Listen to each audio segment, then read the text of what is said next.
So imagine you're watching a debate between two Christians, all right? You've got a Protestant on one side, you've got a Catholic on the other, when suddenly one of them casually suggests that a major figure in Christian history just might not have existed at all. And no, I'm not talking about this is not like a random Bible skeptic on TikTok. I'm talking about Dr. James White, the James White. He seriously questioned the existence of someone from Christian history, a major Christian figure. You've absolutely heard of this person, someone every serious scholar agrees existed. Today, you're going to see who that figure is, why White said it, and why it actually matters. You do not want to miss this video. Welcome back to Capturing Christianity. This is Cameron Bertuzzi. If you're new here, this channel exposes you to the truth of Christian belief. If you want more content like this, you got to make sure to subscribe to the channel. But let's set up I'll give you some quick context before we dive in to today's video. So recently, James White debated Joe Heschmeyer from Catholic Answers on whether the Catholic Mass is a propitiatory sacrifice. Now, regardless of what side of this debate that you're actually on, this debate had some pretty crazy moments. And yeah, one of them was literally White basically denying a major historical Christian figure ever existed. We'll get to exactly who that figure was in just a minute. But before we get there, let's actually talk about a moment in this debate where Joe absolutely dominated White. Okay, honestly, someone texted me earlier saying that there might actually be like a warrant out for Joe's arrest after this exchange. But let's watch this clip together. So around the 50-minute mark, James White tries to argue that because 2 Peter mentions untaught and unstable men twisting Paul's letters, it logically follows that taught and stable men must always interpret Paul's letters correctly. Now, that might seem plausible, at least it seemed plausible to Dr. White, but let's watch how Joe carefully dismantles this argument, this inference. All right, seriously pay attention to this part because White gets visibly confused here. So there are objectively verified, the scriptures are clear enough.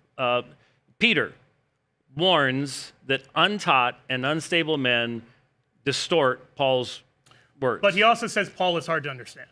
And then, but if he says untaught and unstable men, would it not follow that a taught and stable man can understand Paul's words and can accurately handle what he wrote? No, it doesn't. That doesn't follow logically. Doesn't follow? No. Then why did he use the term untaught and unstable men? There's two warnings he gives in that passage. One is that Paul's writings are hard to understand, and the second is that there are wicked men who are misusing Paul's writings. Why does he say untaught and unstable if it does not follow? Because that's a description of the people he's warning about. Okay. Like if I said Gnostics misuse this text, that doesn't mean if you're not a Gnostic you're going to use it correctly. That doesn't follow at all. That's not logical. It might be true, but you can't prove it from the text. I'll use my last minute here, because I'm really not following how you can say it is not logical if Paul introduces the category of untaught and unstable men. Mm-hmm. Does it not follow that taught and stable men can accurately handle the Word of God? It clearly doesn't. If I say idiots are out there honking their horn, that doesn't mean non-idiots aren't honking their horn. That's a logical fallacy. If I say dogs are animals, that doesn't mean non-dogs aren't animals. This is literally what you're presenting is a formal fallacy. I can't argue during cross-ex, so I'll have to find a time to point out where that's wrong later. We'll move on.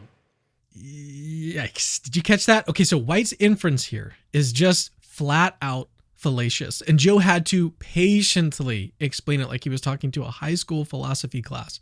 Here's why White's logic fails. Okay, if I say idiots keep honking their horns, it does not logically follow that non-idiots or smart people, it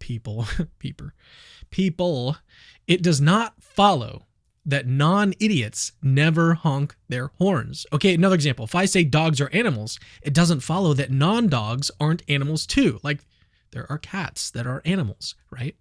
So this inference is clearly fallacious. This is also very basic logic. Like Joe was just pointing out, this does not logically follow, and White couldn't understand basic logic. We'll move on.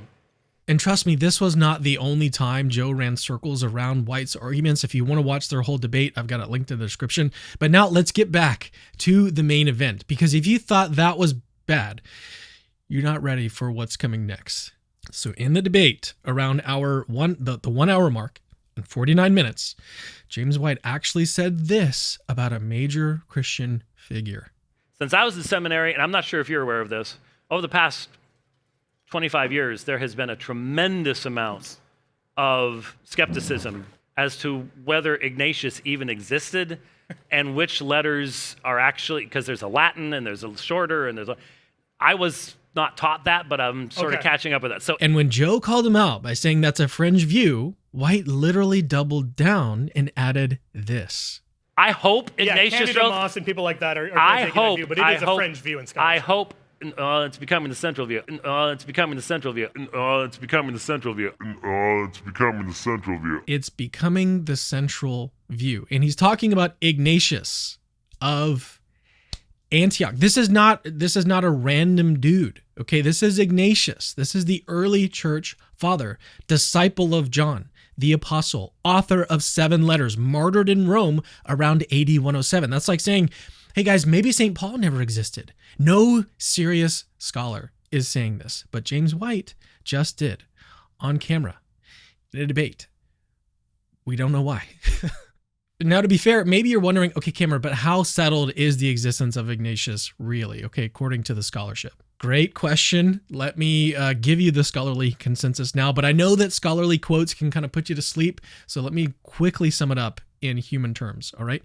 Charles Gore, a major Anglican scholar back in 1900, basically said, quote, "We've settled this controversy already. Ignatius is legit. It's time to move on." Okay, that was not a direct quote, but it's pretty close, all right? B.H. Streeter, writing decades later, said, yeah, this was settled long ago by a guy named J.B. Lightfoot. Ignatius existed, case closed. Again, not a direct quote, but pretty close.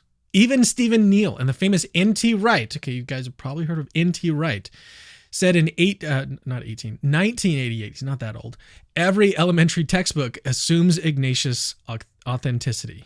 Again, not a direct quote, but very close. And more recently, Michael W. Holmes said the authenticity debate was settled once and for all. Now, if you really want the receipts to these quotes, I've linked all the sources in the description of this video. But the point here is clear. All right, James White just went full TikTok skeptic mode on Ignatius.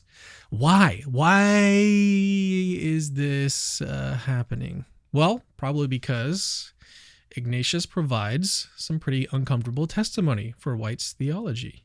Ignatius lived at a time when Christianity was just sort of first spreading, when the apostles' teaching were very fresh. All right, his letters provide very clear evidence of early Christian beliefs about the Eucharist, about church structure, beliefs that align very closely with Catholic theology, not necessarily James White's theology. So is it really that much of a surprise that now we have James White, who strongly opposes Catholic theology, suddenly finding himself saying that Ignatius maybe didn't exist? But I want to hear from you guys. Is this an appropriate debate tactic to just start saying that, maybe these people don't exist, these people who have views that contradict your own views? Is this an appropriate debate? Should we start to doubt various historical Christian figures in debates now? What is going on here? Comment below. Let's talk about it. I don't read all the comments, but I do try to read a good chunk of them. So I'd love to hear what you guys have to say on this one.